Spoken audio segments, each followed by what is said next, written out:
Good day everyone, my name is John Nasser Abogado, and for today's video we're going to discuss or to have a video journal about the PED 107 Principles of Motor Control and Learning. I have three major topics that I will discuss to you throughout this video journal. First is the learnings about the major topics of course or subject PED 107 Principles of Motor Control and Learning. Second is the personal growth of learning throughout this semester. And lastly, the application and practice of my learnings throughout the semester about PED 107 Principles of Motor Control and Learning. Let's go and start the discussion. I think I'm going dumb. Think I'm going dumb. Hands up, we gonna drop. Ready, go, go.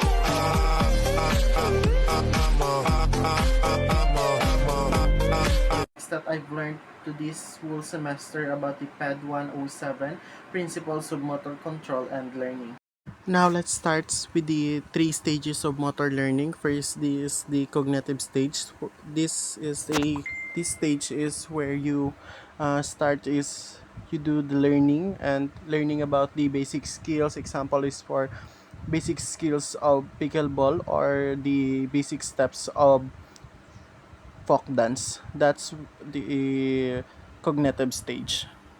The second stage is associative stage. This stage is all about School's practice stage where the learner becomes more consistent and accurate, or we decrease the errors, or we have errors, but it's a but we adjust it and improve our movements through practice. Example of this in associative state example is the when you're practicing the basic skills of folk dance or the basic steps of folk dance or the basic skills of pickleball, you encountered a lot of errors. That is associative stage that you need a person that will correct you or use correct or to correct your errors so that you can apply the basic skills or steps that you need. Let's proceed to the autonomous stage or the last stage of the motor learning. This is the autonomous stage or the mastery stage. This stage is you don't need any help from others because you master the skills or steps that you need to know and applying to a lesson. Now let's proceed to discrete, serial, and continuous. Things that I've learned about this is when we say discrete is has a clear beginning and end. Example of this is 4 by 100 midlay run. Next is serial. When we say serial, it is a sequence or is a step by step. Next is when we say continuous. Continuous, it has no clear beginning on or end. An example of this is a jogging. Now let's proceed to common movement errors and correction. When we say common movement and correction, where we encounter a lot of errors and but we adjust and give a solution about those errors. Let's proceed about memory and retention of movement skills. We have two short-term memory skills and long-term memory skills. When we say short-term memory skills, it can only last a seconds or 8 hours in our mind. And when we say long-term memory retention or skills, it can last at least a year, months, weeks. Now let's proceed to motivation and factors affecting learning. I've learned about these two, the intrinsic motivation and extrinsic motivation. When we say intrinsic motivation, it's kind of motivation that that a person do the activity without having a expecting any reward, and they because they want or they do the activity as because they enjoyed it. That is intrinsic. When we say extrinsic motivation, that kind of motivation is they motivate because there is a reward like money, certificate, good grades, or anything that has a reward. My learnings about individual differences and learning motor skills. Now let's proceed.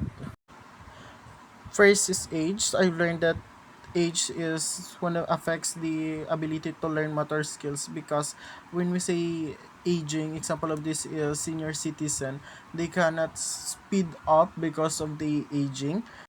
Now it's gender affects motor learning skills because of example is the opportunities.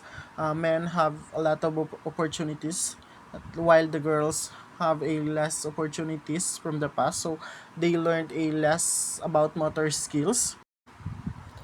Next is prior experience. It affects the motor learning skills because with a prior experience, they already have an idea about the how to move, how to execute things, and how to do things. That's why the prior experience is important.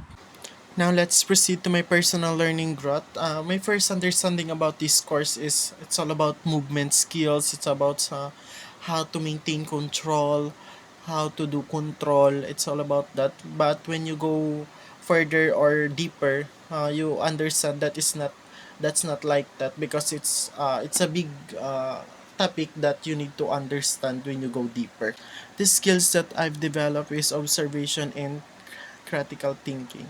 When we say observation, when I observe that when we do demo teaching, there's a lot of things that we need to do and we need to understand when we are going to teach a student, because teaching is not that easy to do, because you need a lot of patience.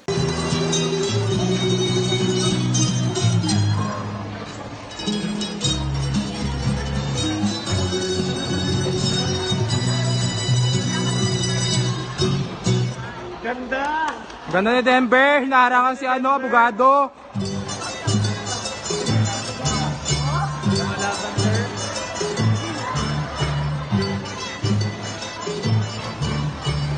Ganda ni Mibel.